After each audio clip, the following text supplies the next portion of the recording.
Market లో invest చేసి మీ డబ్బులు డబుల్ చేసుకోవాలనుకుంటున్నారా? సుందరరామిరెడ్డి గారి సెమినార్ కి అటెండ్ అవ్వండి. సుమన్ టీవీ ప్రేక్షకులకు నమస్కారం. నేను మీ అనలిస్ట్ మందిరి కృష్ణారెడ్డిని మాట్లాడుతున్నాను. మీకు క్రెడిట్ కార్డు ఉందా? ఆ క్రెడిట్ కార్డుతో మీరు డబ్బులు డ్రా చేస్తున్నారా? సకాలంలోనే మీరు మీరు తిరిగి పెళ్లి చేస్తున్నారా? అయినప్పటికీ మీ క్రెడిట్ స్కోర్ తగ్గిపోయే అవకాశాలు ఉన్నాయి. అదేమిటి, నేను క్రెడిట్ వాడుతున్నాను, డబ్బులు సకాలంలో పే చేస్తున్నాను, నా క్రెడిట్ స్కోర్ ఎందుకు పడిపోతుంది అని చాలామందికి అనుమానాలు వస్తాయి. క్రెడిట్ కార్డు ఉండగానే సరిపోదు. క్రెడిట్ కార్డులు తీసుకున్న డబ్బులు సకాలంలో చెల్లించడమే సరిపోదు. కొన్ని జాగ్రత్తలు మీరు తీసుకోకపోయినట్టయితే తప్పనిసరిగా మీ క్రెడిట్ స్కోర్ తగ్గిపోయే అవకాశం ఉంది. ఒకసారి క్రెడిట్ స్కోర్ తగ్గిపోతే మీకు లోన్స్ రావడం చాలా కష్టం అవుతుంది. హౌసింగ్ లోన్ కానీ, వెహికల్ లోన్ కానీ, ఇంకా మీరు రకరకాల లోన్స్ అవి తీసుకోవాల్స్తున్నారు. ఏ ఒక్క లోన్కి మీరు ఎలిజిబిలిటీ లేకుండా పడిపోయే అవకాశాలు కూడా ఉన్నాయి. ఈ క్రెడిట్ కార్డు యొక్క కథ ఏమిటో ఒకసారి మనం తెలుసుకునే ప్రయత్నం చేద్దాం. సహజంగా క్రెడిట్ కార్డు లోపల మీకు ₹1,00,000 క్రెడిట్ కార్డు ఉందనుకున్నాం మీ దగ్గర. మీరు ప్రతి నెల 90,000 రూపాయల దాకా వాడేస్తున్నారు, 80,000 రూపాయల దాకా వాడేస్తున్నారు అనుకోండి. అంటే క్రెడిట్ కార్డు మీ దగ్గర ఉన్నంత మాత్రంలో మీరు ఎక్కువగా ఉపయోగించడం మొదలుపెట్టినట్టయితే ఆటోమేటిక్గా మీ క్రెడిట్ స్కోర్ పడిపోయే అవకాశం ఉంది. అంటే ఉంది కదా అని వాడటం కాదు, ఏమీలేంత మినిమంగా ఉపయోగించే ప్రయత్నం చేయాలి. రెండోది ఏంటంటే క్యాష్ విత్డ్రాయల్. ఎవరైతే ఏటీఎంలలో క్యాష్ ఎక్కువగా విత్డ్రా చేసుకుంటుంటారో వాళ్ళు డబ్బుల మీదనే ఆధారపడి బతుకుతున్నట్టుగా, అంటే క్యాష్ విత్డ్రా చేయకపోతే వాళ్ళు బతకలేని పరిస్థితిలో ఉన్నారన్నప్పుడు వాళ్ళ క్రెడిట్ స్కోర్ పడిపోయే అవకాశాలు ఉంటాయి. మూడోది ఏమిటంటే, అంటే మీరు ఇతరులకి ఆన్లైన్లో పేమెంట్ చేయడం అనేది వేరు, క్యాష్ విత్డ్రా చేసుకోవడం వేరు, రెండు మధ్య తేడా ఉంది. కాబట్టి క్యాష్ విత్డ్రా ఎక్కువ చేసుకునే వాళ్ళ మీద కూడా ప్రభావం పడే అవకాశాలు ఉన్నాయి.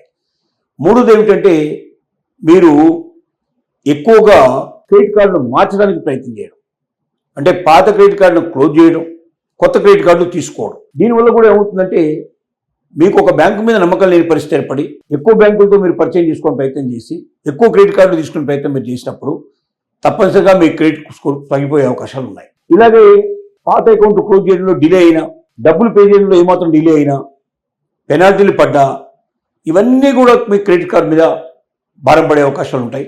మీ క్రెడిట్ స్కోర్ తగ్గిపోయే అవకాశం ఉంటుంది.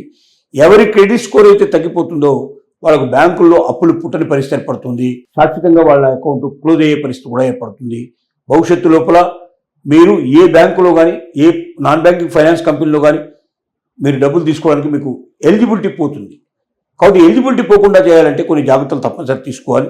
నెంబర్ 1, మీరు 30%కే పరిమితం కావాలి. అంటే ఏమిటి, మీకు ఒకవేళ ₹1,00,000 క్రెడిట్ కార్డు ఉన్నప్పటికీ 30,000కు మాత్రమే తీసి 70,000 రూపాయలు ఇప్పుడు తీయకుండా మీరు అట్లాగే పెట్టినట్టయితే ఆ 30%లోనే మీరు తీసుకున్నప్పుడు మీకు క్రెడిట్ స్కోర్ పెరిగే అవకాశం ఉంటుంది. ఎప్పుడు క్రెడిట్ స్కోర్ తగ్గదు.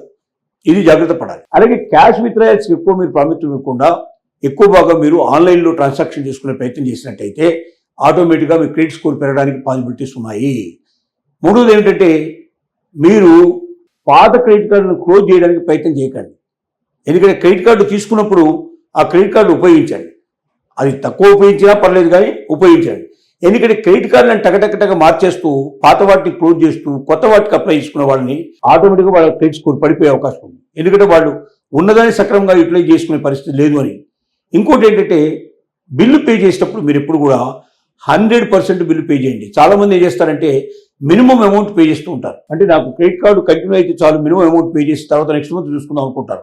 ఎవరైతే మొత్తం అమౌంట్ ఆ నెలలో వాడినటువంటి డబ్బు ఆ నెలలోనే తిరిగి కట్టకపోతే, సకాలంలో టైం లోపల కట్టకపోతే మీ క్రెడిట్ స్కోర్ ఆటోమేటిక్గా పడిపోతుంది. ఈ క్రెడిట్ స్కోర్ ఈ రకంగా పడిపోయే అవకాశాలు ఇన్ని రకాలుగా ఉన్నాయి. కాబట్టి క్రెడిట్ స్కోర్ని సక్రమంగా మెయింటైన్ చేయాలనుకున్నప్పుడు భవిష్యత్తులో మీకు ఏమైనా లోన్లు రావాలి, నా క్రెడిట్ స్కోర్ పడిపోకూడదని మీకు నమ్మకం ఏర్పడినప్పుడు మీరు ఈ జాగ్రత్తలన్నీ తీసుకోకపోతే, ఉంది కదా అని మీరు ఇష్టం వచ్చినట్టుగా 80-90% ఉపయోగిస్తే మీ క్రెడిట్ స్కోర్ ఆటోమేటిక్గా పడిపోతుంది. దానికి 30% మాత్రం ఉపయోగించడం నేర్చుకోండి.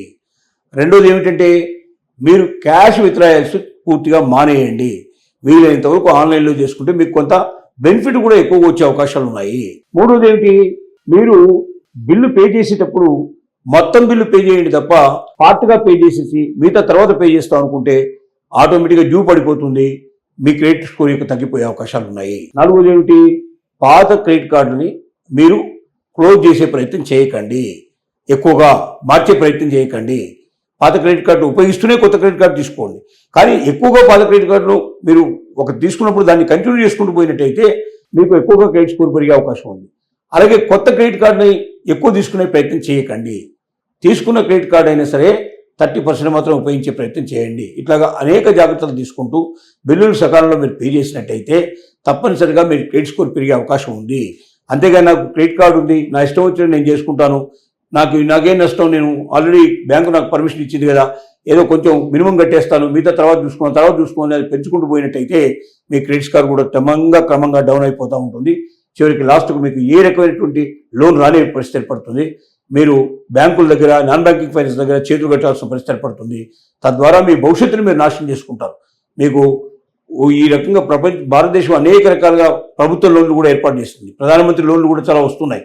మీరు ఏ లోన్కి ఎలిజిబిలిటీ లేని పరిస్థితి మీకు కాబట్టి క్రెడిట్ స్కోరే కదా అని మీకు క్రెడిట్ కార్డే కదా నాకు ఉంది కదా, నా ఇష్టం నా క్రెడిట్ కార్డు అనే భావంతో వెళ్తే చివరికి వాళ్ళ జీవితం లోపల ఎక్కడ అప్పు పుట్టిన పరిస్థితి ఏర్పడుతుంది.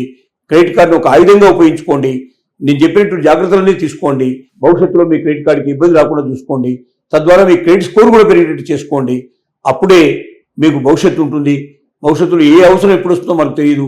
ఏ బ్యాంకులో, ఏ నాన్ బ్యాంకింగ్ ఫైనాన్స్ కంపెనీలో మనం కాంటాక్ట్ చేసిన పరిస్థితి ఏర్పడినప్పుడు మన క్రెడిట్ స్కోర్ సరిగ్గా లేకపోతే ఆటోమేటిక్గా ఆ అప్పు అనేది మనకు దొరకదు. అప్పు దొరకకుండా మన జీవితంలో అవసరాలు తీరవు. రోజు రోజుకి పెరుగుతున్న ఖర్చులు పెరుగుతున్నాయి, మనకు వచ్చేటువంటి ఆదాయం సరిపోవడం లేదు, అప్పులమయమైపోతుంది. క్రెడిట్ కార్డు తీసుకునేదే మీరు అప్పు కోసం.